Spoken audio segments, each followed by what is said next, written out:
Sveiki, mīļie! Šoreiz es gribu pastāstīt par tādu mazu lietu, ka tagad ar 2005. Gadu uz Zemes nāk ne tikai spēcīgas vibrācijas, nu jau regulāri. Agrāk tās bija tādas periodiski nāca spēcīgas enerģijas, bet tagad sākoties ar šo gadu, tās jau nāk regulāri, nepārtraukti. Un tās veids vēl lielākas izmaiņas, vēl lielākus procesus gan uz pašas planētas, gan mūsos cilvēkos, psiholoģiski, emocionāli, fiziski, jā, visos iespējamos veidos, līmeņos, jā. Un tagad nāk arī ļoti daudz informācijas, varētu teikt, informācijas viļņi, jā. Ļoti daudz patiesība nāk gaismā taisnīgi dēļ visas tās informācijas. Šāda informācija jau nāk Odis 12 gadus, ja nemaldos.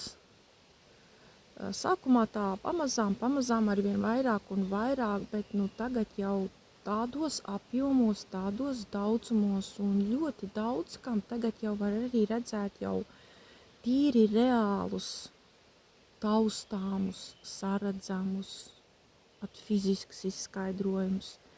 Pat zinātniskā līmenī jau daudz ko var izskaidrot, jā. Nu, tas viss jau ir tik aizgājis tik lielos apjomos un tik intensīvi un masveidā, jā, ka tas jau ir gandrīz jebkuram cilvēkam jau tas top sajūtams, saredzams, sadzirdams, saprotams, kurš saprot, kurš vēl nē, tas jau atkarīgs no tā, jā.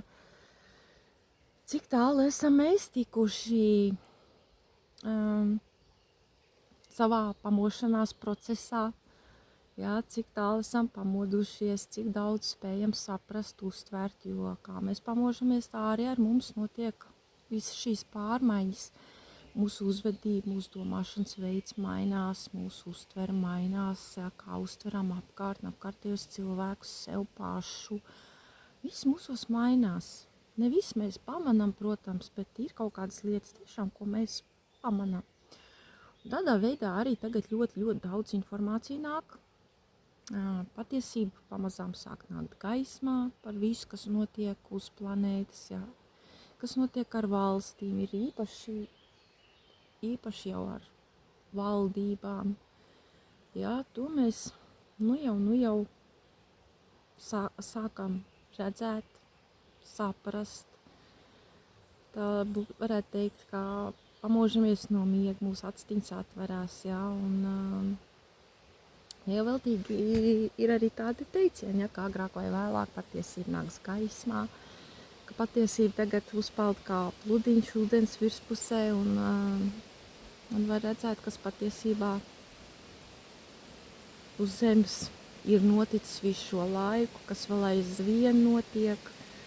Tā kā tagad ļoti daudz, kas, atklājās, un dēļ visa tā, ka nāk tādas spēcīgas enerģijas, vibrācijas, nāk ļoti daudz informācija, visas šīs plūsmas palīdzēs cilvēkiem tiešām pamosties pat tiem, kuri vēl to nav izdarījuši, kur spēs pamosties un atčuhnīties, attapties, jā,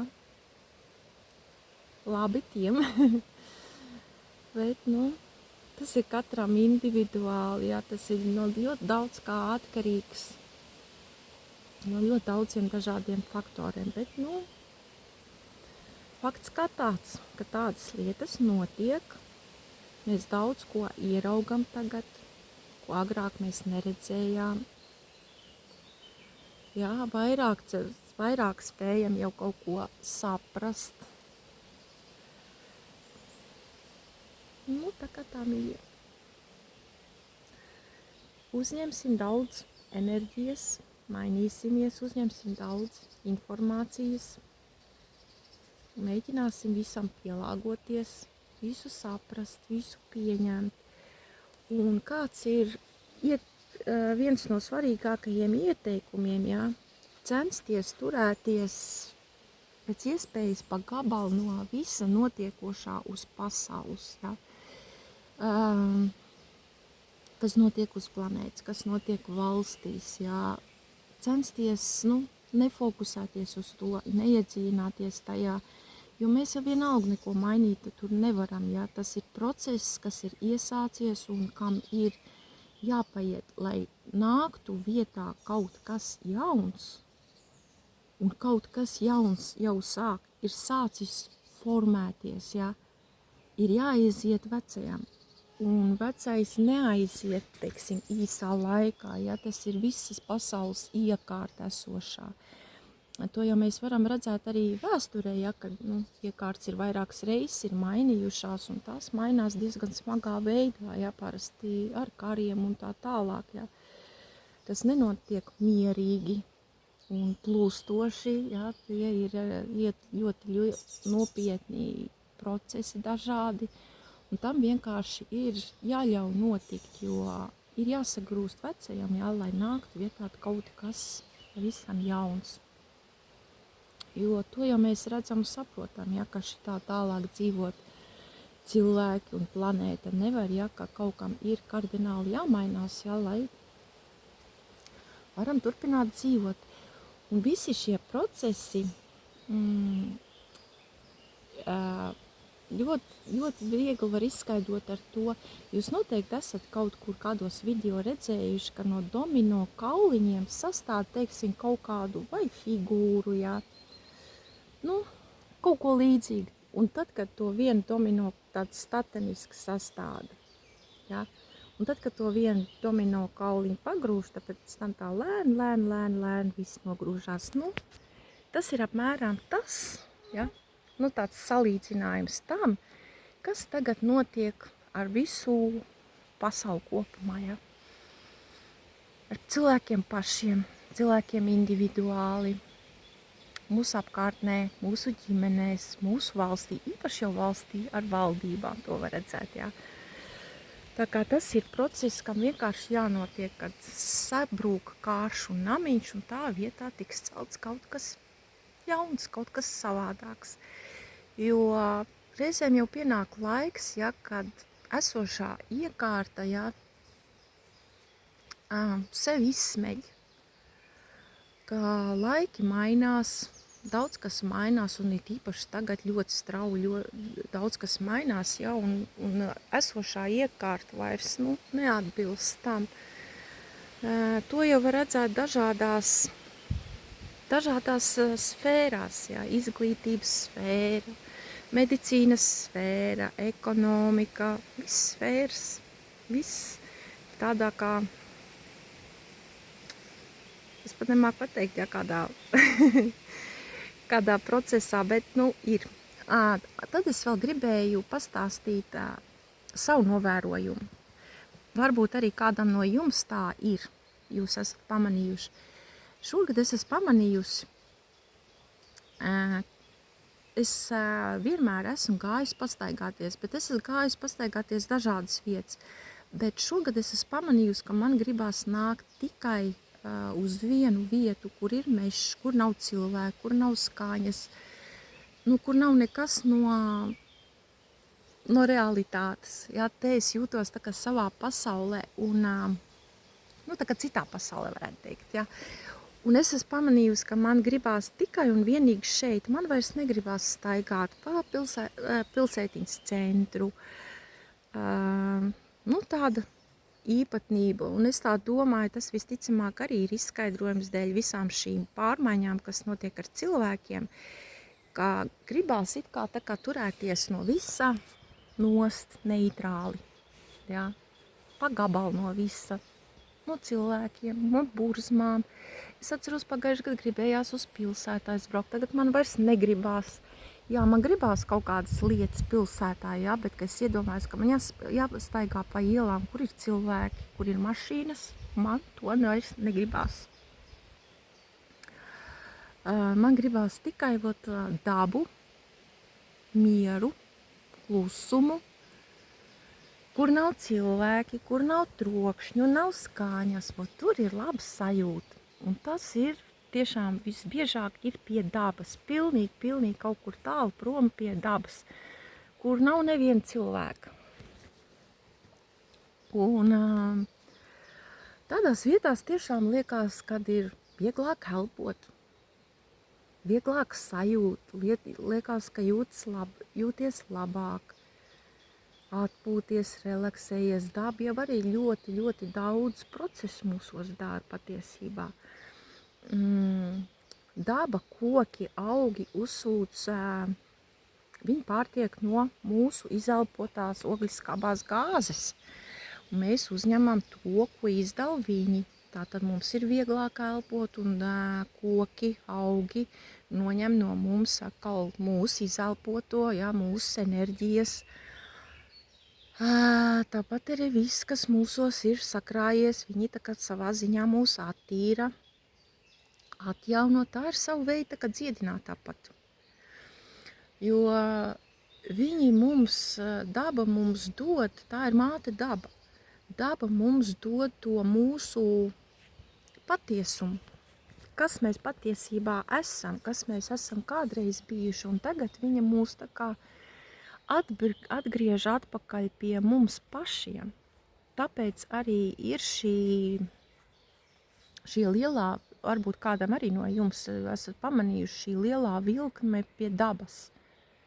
Gribās būt kaut kur klusumā, mierā pie dabas. Ir labāka sajūta, jā. Negribās ne cilvēkos būt, ne trokšņos. Tiešām gribās mieru un klusumu, kaut kā atslēgties no visa, un tā ir tā saucamā ieiešana tā kā sevī, vairāk fokusēšanās uz sevīm, atslēgšanās no visapkārt, kas notiek, jā, no visu, kas notiek gan pasaulē, gan ap mums cilvēkiem. Arī tādi procesi tagad ir novērojami, un es to novēroju arī pati uz sevis, jā, ka gribās vienkārši kaut kur tādās vietās. Jūs jau redzat, ka es regulāri ievietoju tādu veidu video, jā, ka es vienmēr esmu šāda veida vietās, un tagad man ir viena konkrēta vieta, kur es katru reizi nāku. Jā, tas ir skaists mežs ar 3 soliņiem dažādās vietās, ir lauks, plaši lauki, teiksim, jā, kur arī klusums un miers, neviena cilvēka. Un tiešām, kad ierodies tādā viedā, jā, liekas, tev ir vieglāk kaut kādā ziņā, vieglāk elpot, jūties iekšā vieglāk. Tā kā atbrīvojās kaut kas, un tad, kad atgriežās atkal, teiksim, vidē, uz ielām, jā, kur ir mašīnas, kur ir kādi cilvēki, jā, uzreiz var sajust atšķirību. Šīs jau arī ir tās iekšējās smalkās sajūtas, kas mūsos tagad attīstās. Tās nav tikai tādas fiziskās sajūtas, tauste, redze, dzirde, oža, tās ir smalkās sajūtas. Kā, piemēram, intuīcija, ir arī cita veida smalkās uztveres, smalkās sajūtas, un arī tās tagad ļoti spēcīgi mums attīstās un arī izpaužās. Tā arī viņas izpaužās, jā. Tādi novērojumi ir manējie, un iesaku arī jums. Ja jums ir iekšā jūs jūtat, kad gribas no visa atslēgties, jā, vienkārši klausiet savai iekšējai sirds balsī. Ja jums sirds balss tā saka, tad tā vajag. Tā organismam, visiem smalkajiem ķermeņiem, dvēselē tā vajag. Šajos laikos tiešām ir ļoti svarīgi klausīt savai iekšējai sirds balsī. Tā ir dvēseles balss. Un dvēseles balss zina vislabāk, kas mums ir vajadzīgs, kas nav vajadzīgs. Jā, tā kā klausīsim savu sirds balsi, sekosim tai Un tā arī diezgan reti maldās. Prāts var ļoti, ļoti bieži maldīties, jo prāts par mums zina tikai šajā, par šo dzīvi. Bet dvēsele zina visu mūsu dvēseles pieredzi, visas iepriekšējās iemiesojums, visu, ko viņi piedzīvojas. Tā kā dvēsele zina daudz labāk par prātmīļiem. Un centīsimies savienoties ar savu dvēseli, ar savu sirdi, klausītāji, uzklausīt un paklausīt, ko tā mums saka, jo tā jau vēl mums tikai labi.